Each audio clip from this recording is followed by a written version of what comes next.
A look at the contenders of the Los Al 2 Million Futurity. Brought to you by the new SIRE Apolitical Blood, standing at ROBICHEAUX Ranch Incorporated in Breaux Bridge, Louisiana, and Burns Ranch in Menifee, California. Hello everyone, I'm Greg Thompson of StallionResearch.com.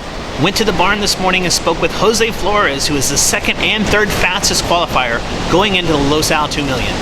Jose, you've qualified two going into the 2 million. I mean, you got to be happy with the second and third fastest qualifier. Kind of tell us about the second fastest qualifier. Yeah, the second fastest qualifier is a half brother to He's the Dash of Fire, and we yelled at him, and ever since we yelled at him, he's really come along like a true racehorse and done everything good. And I'm hoping he can show up his big brother, in the final and do what the other one couldn't in the 2 million.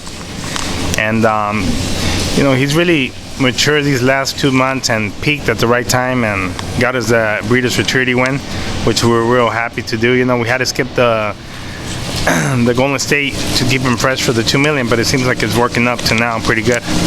Tell me about your third fastest qualifier. We like Coronas. We're real proud of him. He's one of the most gutsy babies I have probably here on the track, because he came back from surgery and has just peaked at the right time too. He qualified at Edinburgh, which he showed us some promise back then, but for him to be off for 6 months and come back and qualify for this kind of race really showed me that he shows heart. He doesn't quit. He goes out there and gives me all he's going to have every time he goes out there. Jose, you had a third qualifier going into the 2 million as well. Kind of tell me about this horse. Yeah, just a politician. For Janet, we went through some heartbreaking in the Golden State. After the trials, he bled on us, and they didn't let him run back in the finals because of him being on the vets list. And it was really disappointing for us, because it's real hard to qualify to these races, especially if it's cold. He was real sick on us at the beginning of the year, and Dr. Overly and his team did a great job, come bringing him back. And he's picking at the right time too right now. He came and qualified for the Golden State, and I thought he had a heck of a shot.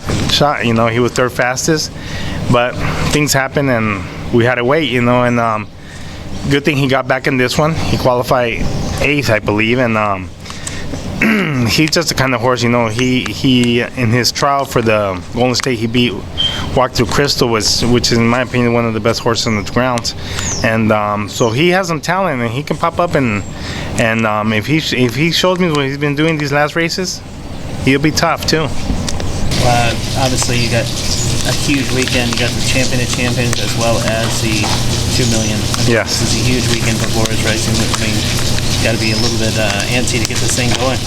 Yeah, we just we want to do it before anything can happen. They're animals, and we always day to day it's sometimes a struggle. So you want to race when at least they're doing at their best.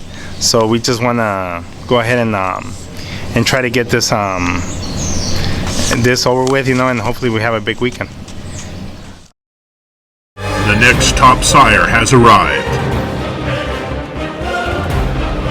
Apolitical Blood in front of Sam Crow.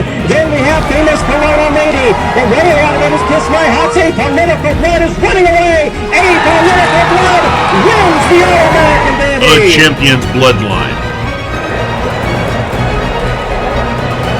Standing at ROBICHEAUX Ranch in Breaux Bridge, Louisiana. Over $1.5 million in earnings.